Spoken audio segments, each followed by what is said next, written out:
Halo, ayo kita belajar.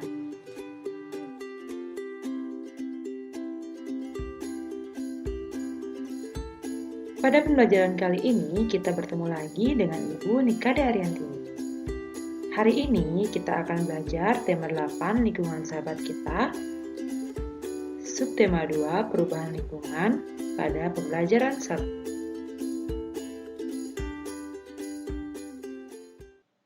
Anak-anak, coba kalian amati gambar yang Ibu Guru tayangkan. Menurut kalian, Indonesia memiliki berapa musim? Ya, Indonesia memiliki 2 musim, yaitu musim hujan dan musim kemarau. Lalu, apakah musim dapat berdampak pada lingkungan?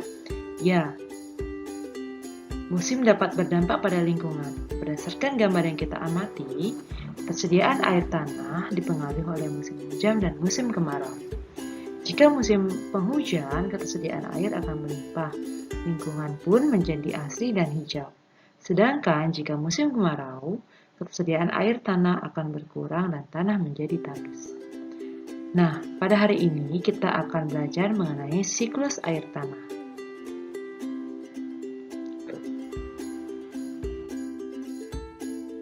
Adapun tujuan pembelajaran kita hari ini yaitu yang pertama, dengan menggali informasi dari bacaan, siswa mampu menemukan peristiwa-peristiwa dari bacaan teks non-fiksi yang berjudul Siklus Air Tanah dengan benar.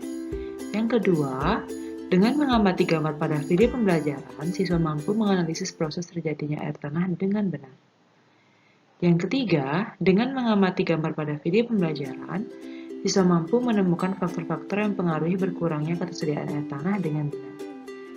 Yang keempat, melalui pengamatan di lingkungan sekitar, siswa mampu menemukan kegiatan yang dapat dilakukan untuk menjamin ketersediaan air tanah dengan benar.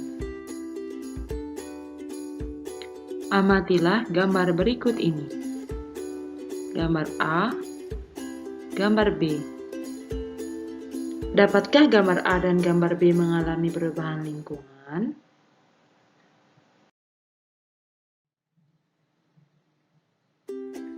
Perubahan lingkungan. Dapatkah lingkungan berubah? Lingkungan adalah sesuatu yang bisa berubah. Ada faktor penyebab yang membuat perubahan lingkungan, yaitu faktor manusia dan faktor alam. Aktivitas manusia. Aktivitas manusia yang dapat menyebabkan perubahan lingkungan adalah penebangan hutan, pembangunan, serta penggunaan bahan-bahan kimia. Hal tersebut dapat berdampak bagi lingkungan. Sedangkan faktor alam dapat berupa bencana alam seperti banjir, tsunami, gempa bumi, kebakaran hutan, dan gunung meletus. Hal tersebut tentunya dapat menyebabkan perubahan terhadap lingkungan. Lalu, apakah aktivitas manusia dan bencana alam dapat berpengaruh terhadap siklus air tanah? Aktivitas manusia dan bencana alam dapat berpengaruh terhadap siklus air tanah.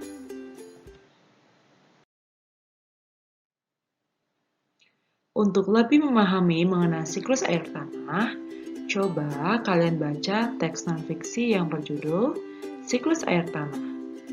Teks ini juga bisa kalian baca melalui buku siswa tema 8, subtema 2, pembelajaran 1 di halaman 53-55. Dibaca dengan seksama ya.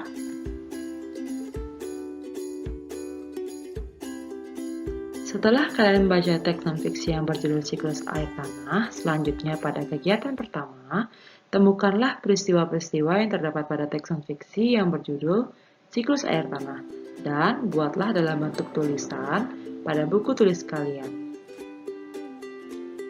Sebelum kalian mengerjakan, kalian harus tahu teks non-fiksi. Teks non-fiksi adalah teks yang dibuat berdasarkan fakta atau hal-hal yang terjadi dalam kehidupan sehari-hari.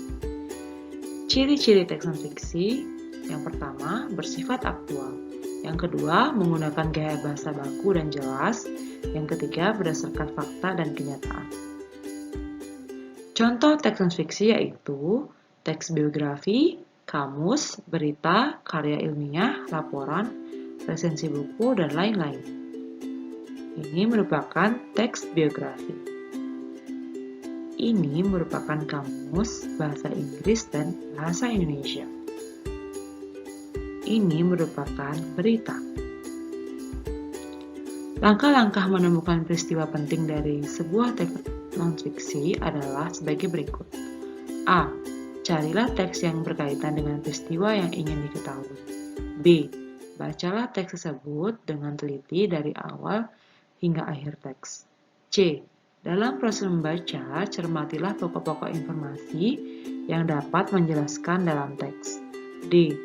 Catatlah informasi tersebut dalam bentuk poin-poin, peta pikiran, atau diagram alir. E. Tuliskan peristiwa-peristiwa yang telah kamu temukan dengan bahasamu sendiri sesuai dengan urutan dalam teks.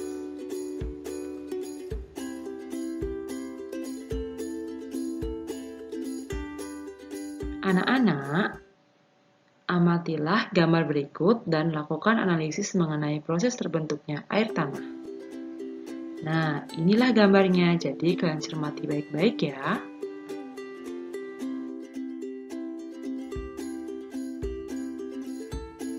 Proses terbentuknya air tanah.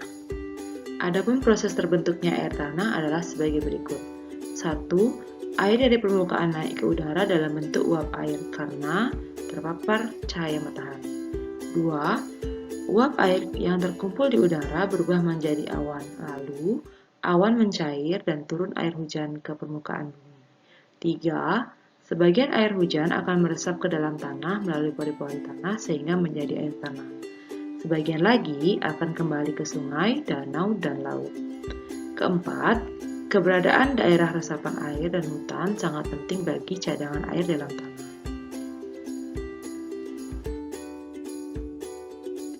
Anak-anak, coba perhatikan gambar berikut. Berdasarkan kedua gambar tersebut, coba temukan faktor-faktor yang mempengaruhi berkurangnya ketersediaan air tanah. Faktor-faktor yang mempengaruhi berkurangnya ketersediaan air tanah. Yang pertama, faktor alam. Yang kedua, faktor kegiatan manusia.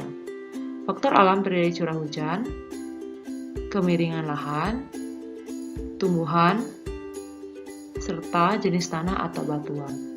Sedangkan faktor kegiatan manusia terdiri dari 1. Penebangan hutan secara liar, 2. Pembangunan jalan yang menggunakan aspal atau beton yang menyebabkan terhalangnya air meresap ke dalam tanah. 3. Pengerukan tanah secara terus-menerus. 4. Pengeboran tanah yang berlebihan. 5. Pembuatan sumur bor.